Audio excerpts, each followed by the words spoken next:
Go. There we go.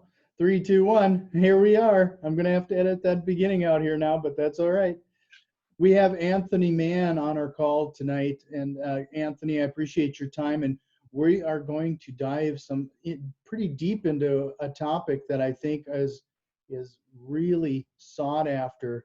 And there's a lot of misconceptions and a lot of rabbit holes when it comes to this topic, but we're going to talk about lead generation here today. Anthony, I really appreciate your time, and I want to start things off. And I warned you with your contact information and what's best to get a hold of you if people want to follow along or reach out right away. Absolutely. And Jack, thanks so much for having me on the show today. So my name's Anthony Mann. Multiple ways to contact me. Easiest way, Anthony at asocialstrategy.com, or of course through our website, asocialstrategy.com. You can book an appointment directly on our calendar. One of our team members or myself will get on with you at any given time. So we talked a little bit about a lot of the marketing that I've seen regarding your product is a little realtor oriented. But you really started off with real estate investors and real estate investing yourself. Let's start what caused you to go down this road of providing this type of service to realtors and real estate investors? Yeah, so I'll kind of take it back to the beginning here. So I started in real estate in 2007. My family's been in the real estate business for the past 40 and change years. My dad was licensed in 1978, so he's been in the business 42 years. So I grew up around real estate. It's always what I've known. It's always kind of what I've been around.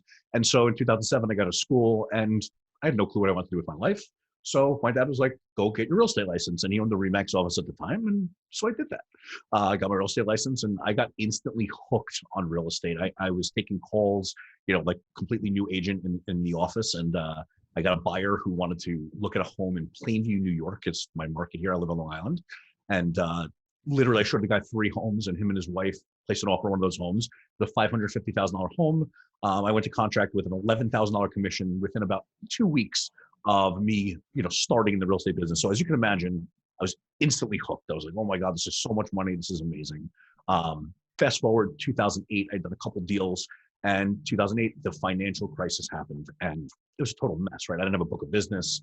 I didn't have anybody to fall back on. I didn't know what to do with myself. So I got into, and I quickly realized that, there was a huge market in foreclosures. And I was like, you know what? I'm going to just revamp everything. I'm going to go into the foreclosure market. I did not realize how time consuming that was going to be. So for the next 6 months, I literally sat on the phone, making phone calls to asset managers. And so I finally got my first account. And the guy basically gave me 30 days. He was pissed at another agent. Gave me 30 days and said, listen, you can sell this property. We'll open up the floodgates for you. And so literally a week later, in typical real estate agent fashion, the second person who gets the listing sells it immediately. And so I got the listing, I sell it in 7 days, or getting the contract in 7 days, and the floodgates open, right? And so that to me, I started realizing, oh my God, these investors are buying these homes for 30, 40, 50% below market value.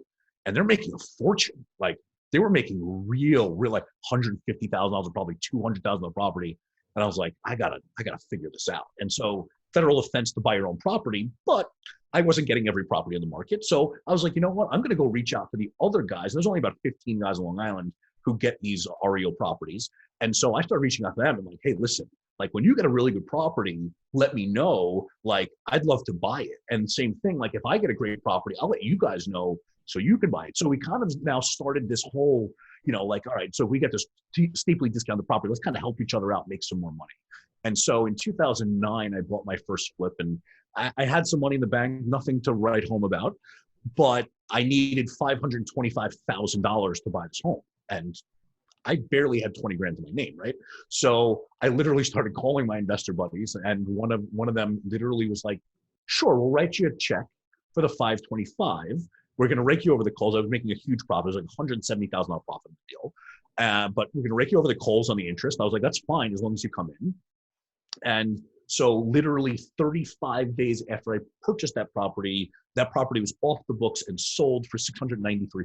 So I was like, from going from real estate agent to making 11 grand to all of a sudden being an investor and making nearly $200,000 on a property, I was like, wow, there is some real money to be made in this side of the industry. And that's propelled me into starting a tech company in real estate called AM Open House, which I've sold and then rebought. And now the advertising agency, now I basically help investors, real estate agents, brokers, team leaders, and we basically help you guys find leads. And it's not just finding leads, right? We do everything from the nurture to the follow-up to the appointment setting to the qualification. We do everything in the middle, so you don't have to. You're only going to worry about actually taking phone calls versus having to deal with every single lead that comes to the door. So as an agency, we're very, very different than the traditional agency out there. Sure. Well, let's dive into that then. What type of strategies are you using to generate these type of leads?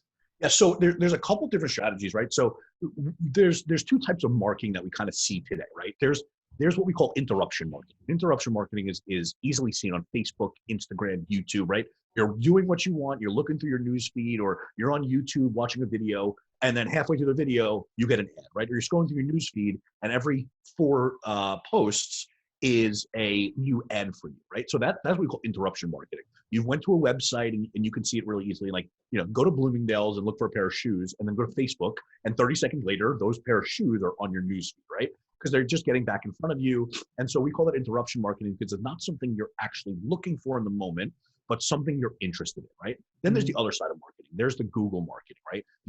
I need to sell my home because I lost my job and I only have 3 months of mortgage payments left in the bank. And if I don't sell it, I'm going to get foreclosed on, or I'm going to, my credit's going to go down, whatever it might be, whatever your thinking is. So you go to Google and you type in sell my home on Long Island, right? So that is direct marketing. Those are much more qualified leads. And so there's a place for both types of that marketing, depending on what you need to do. Sure. So, the interruptive marketing and the online marketing with Google and everything, that seems to be almost painted as the holy grail. But what I think you've pointed out already is that there's quite a bit of work involved in that. There's a massive amount of work that goes behind it, right? Like, we can generate you hundreds and hundreds of leads, thousands of leads if you have the budget for it, right? But leads are not really, as a marketing agency, we stopped talking about leads a long time ago, right? Like, so anybody can generate leads, right? You can hire a guy for $500 a month to generate you leads, or you can hire a guy for $10,000 a month to generate you leads. At the end of the day, they're just leads. If you don't do something with them, the leads don't matter. Right. So as an agency, what we realized was leads don't matter. So we stopped talking about them, right? We started talking about appointments, and we started talking about qualified appointments. So, as an agency, we don't sell leads to our customers. What we do is we sell those qualified appointments, right? You as a real estate investor, you're looking for people who are in a situation that need to sell their home today.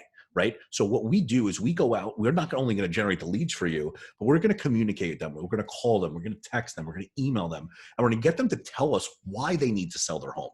Are they just thinking about it? Do they want to move from New York to Florida because they want a tax advantage? Did they lose their job? Did they get transferred from New York to Texas? Right. Like, there's a million reasons why somebody would need to sell their home. So we're going to find out that info up front.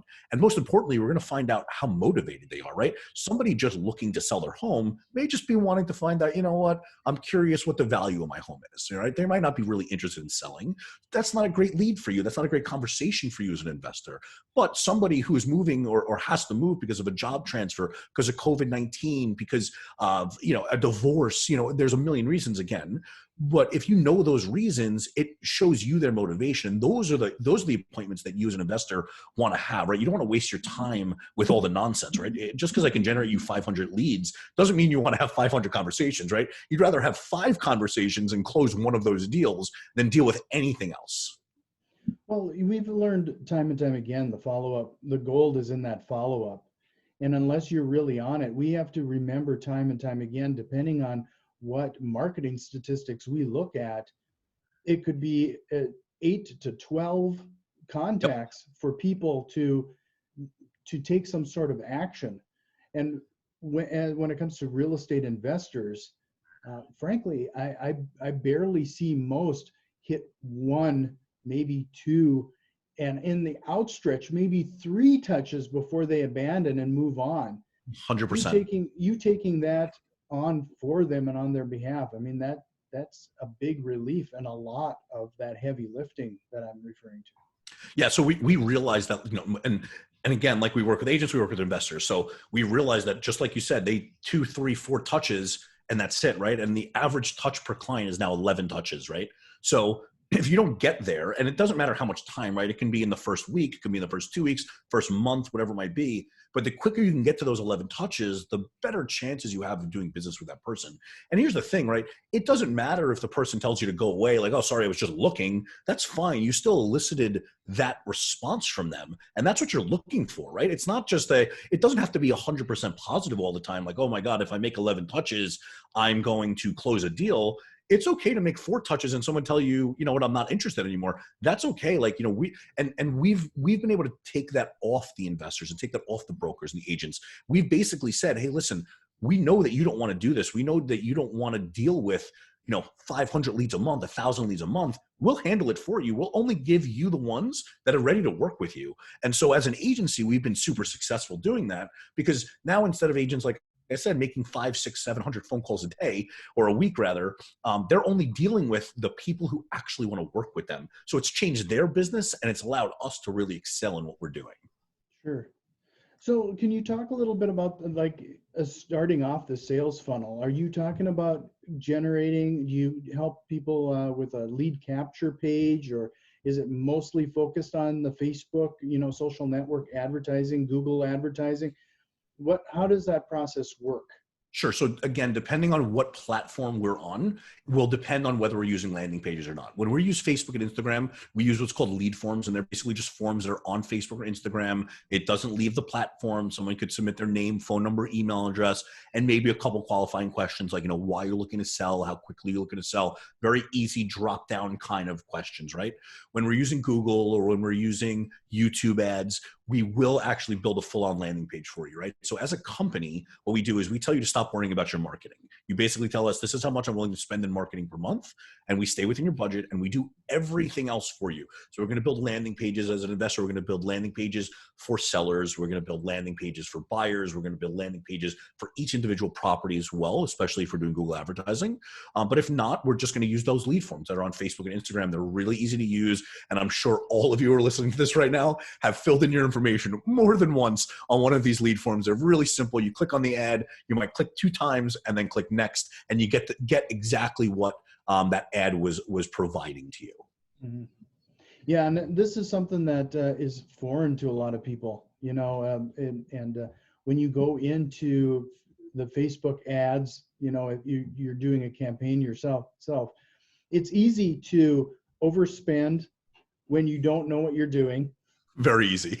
and some of that stuff, like, I've brought up the concept of like a Facebook pixel before, and people's eyes just kind of gloss over. So it really is beneficial to talk to somebody like you and your team to help incorporate this functionality that the big boys are using. 100%. And the pixel, for what it is, it's just a simple line of code, right?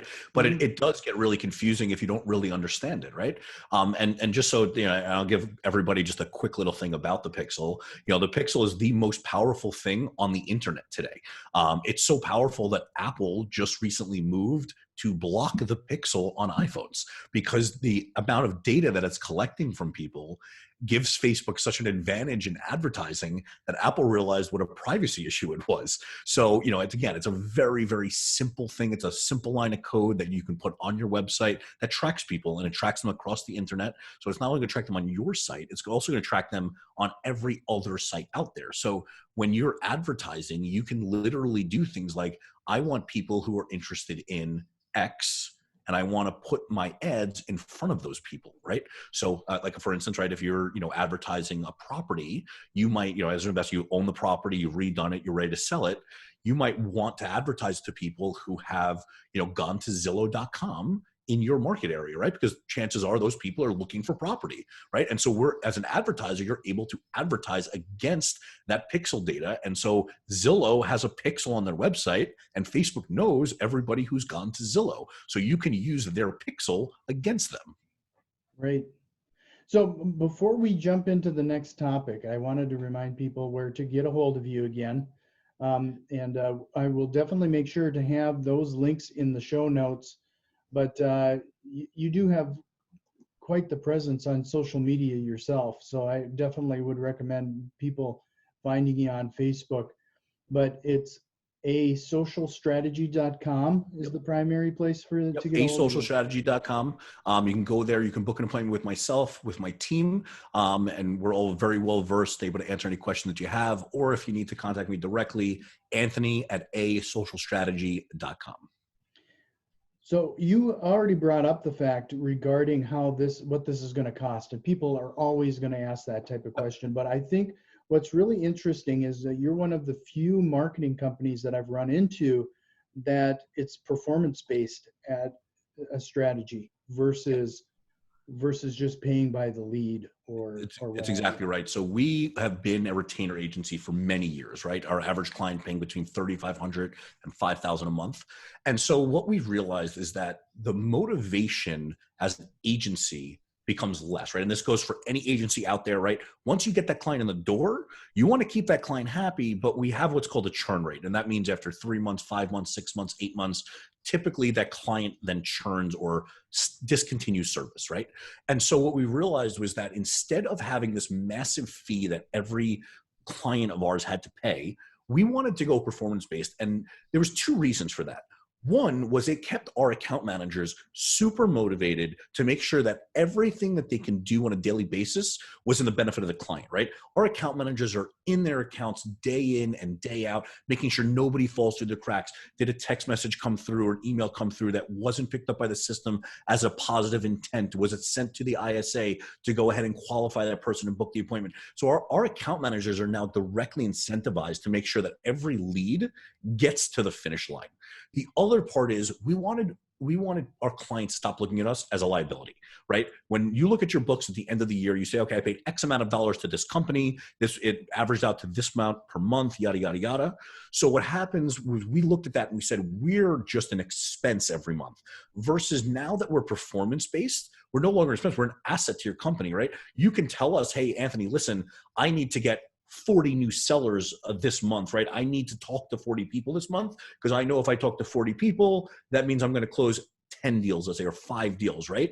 And so for us, we now know, okay, this is the goal he's got to meet or she's got to meet. We have to get there so that they can get to their goal. So it puts our initiative in line with you as an investor, you as an agent. It really makes us more of a partnership than a liability for you. Sure. This is a great way to make sure too that your interests are aligned. I'm seeing more times than not that, the investor or the agency of any kind, it's so easy for your interests not to be aligned, and it just becomes a bad marriage. Yeah, and the best part about it is like because we're performance based, right? Like if we're not delivering the kind of quality appointments that you need, you're not paying for them, right? If we put 5 appointments on your calendar, you talk to all 5 of them, you're like, this is not what I want at all. This is the wrong kind of client for me. We'll stop going after that client. Whereas on a retainer, we would probably just like argue with you a little and be like, no, it's fine. Things will work out, this and that, right? It forces us to pivot immediately because that we're not getting paid unless you're accepting those appointments, right? So for us as a company, we have to listen to our clients even more. With that said, we get paid a little better, but it directly aligns with exactly what you as a customer are looking for. When you said, gave the line about, don't worry, it'll all work out, Yep. that made me chuckle because I used to sell radio advertising, and that's the type of crap I'd give. And if you're a retainer agency, it's what you have to give, right? Because it's the 12th of the month and you want to make sure your client signs back, for their next month. You're like, oh, no, it's going to work out. It's going to be okay, right? So for us, we don't look month over month anymore, right? We look day over day because we make money day in and day out versus only every single month. So again, like our interests become directly aligned with, okay, if you're not making money, neither are we. So how do we change what we're doing today so you can make money and we can make money tomorrow? Right. So, can you give us like some examples of what your customers are experiencing? Like, it would be great to hear like somebody who is on their own spending $5,000 a month on something like this on their own, and then compared to the results before and after. Yeah. So, we can do this in a couple different ways. So like we just picked up a client out of LA, and this client is an investor client. obviously the average market price in his area is about $1 million. Okay. So on a typical flip that he does, he'll make anywhere between $250,000 and $300,000. So he's looking for dilapidated homes. He wants to redo them, sell them for, let's say, 1.5 to 1.8 million. Okay. Now, obviously he's got a massive budget that goes with that, but he's been through multiple agencies prior to coming to us. Okay. And I'll be totally honest with you, we're not a cheap agency to get in the door. There's a big upfront fee. And the reason why we do that is we're really good at what we do, right? We have clients that will get on the phone with you and tell you how wonderful we are. But with that said, because we're performance-based, when we talked to this gentleman in LA, he was basically like, listen, I will pay you whatever you want as long as you put deals on the table to me, deals on the table for me. And we said, okay. So we signed him on about 30 days ago. And inside of those 30 days, he's physically gone into contract and closed on 3 properties. Okay. So inside of those 30 days, and his payout to us is probably, I want to say $10,000 or $12,000 total. Okay. He's going to make in excess of $500,000, right? So the small amount that he's paid to us doesn't matter to him. And the best part is it's performance-based, right? So in his eyes, if we didn't deliver contracts and didn't deliver people that he could speak to and actually have conversation with, and not everybody we delivered to him was the right fit for him, and that's okay. He still paid for them, but it wasn't the ideal client for him. You might have referred him to an agent or whatever it was. But the 2 or 3 deals he's actually going to get done, he's making real money on, right? He's making over $500,000 on these projects for a relatively small amount. And if he didn't like any of what we were doing, or we weren't giving him the right appointments, he would have simply told us that, right? Like, these are not what I want. I need this. And we'd have changed until we got there. We know exactly what he wants now. And now month over month, we're going to be able to continue to deliver those type of clients to him. We know exactly who he's looking for. Sure. So, I always like to make sure that we give our audience some action items. Sure. And I'm going to change the conversation a little bit, Tanya, here now, as people, they may not be in the situation. I warned you that some of a good chunk of our listeners are newer to real estate investing, and they're basically trying to wring out every little penny that they can, make use of every resource that they have. So Could you maybe give us like some low-hanging fruit, like 3 action items that our listeners could maybe take advantage of right now that they could see a noticeable difference? Yeah. So first of all, stop worrying about targeting. Okay. People talk way too much about it. People think that they have to drill down to these tiny little audiences on Facebook, Instagram. Your audience should be approximately 500,000 people wherever you're advertising. Okay. Don't get it lower than that. Facebook likes really big audiences. Number 2, use copy to your advantage. Literally call out exactly what you're looking for. If you're looking for people who are getting divorced because you want to buy their home, say that. Say, attention, soon to be divorced people, right? Like, don't beat around the bush. Be really, really clear in what you're looking for. Okay. And third, put a pixel on your website. It will literally change the way your advertising runs. And that can be on a funnel, that can be on a landing page, anywhere that you are driving traffic. Put the pixel on your website. It's an easy line of code. You can go into the Facebook. It's called the Event Manager now, and they will walk you through how to put that on your website. So whatever landing page or website software you're using, put it on there. It will literally just help your advertising in a full way. So Facebook will also read that pixel when you're doing general advertising, not just when you're driving people to your website. So, your first item there, stop worrying about targeting. That's the first time in a long time that I've heard somebody say that, because it's all been about targeting. Are you suggesting that let Facebook do the targeting? Or Facebook has more data on everybody than you can imagine, right? So like, when we do targeting, literally the only interest we use is real estate. That's it. That's the only drill down we do. And again, you want to keep your audience right around 500,000 people. So if you're in a very populated area, you might have to do like a narrow search to maybe, if you're looking for buyers, people looking for Zillow, or, if you're looking for, sellers, maybe, you do a narrow to like Home Depot and Lowe's, something like that. But otherwise, you want to be really broad on your targeting. Facebook is so incredibly smart. They know who you're trying to advertise to, and they will put your advertising in front of the right people for you. So when you say be specific and clear on your advertising too, is Facebook smart enough then to like take that content and apply it to the That's half a exactly right. million So people? yeah, so what the algorithm is going to do, it's going to actually read the copy that you put in your ad, right? So you have this big description above the picture or whatever you're using at the bottom or a video, right? So that copy is the most important piece of advertising. Make sure you have the keywords that you want in there, everything that you're looking. So like I'll give you an example, like our investor ads literally say like, if you're in one of these situations, we can help, right? And it's like job loss due to COVID-19, job loss, job transfer, divorce, right? So we put like this list of like 6 different things. And so Facebook reads that and says, okay, if someone's getting divorced, okay, if someone's lost their job, someone's getting a job transfer, right? And Facebook knows and it puts it in front of those people for you.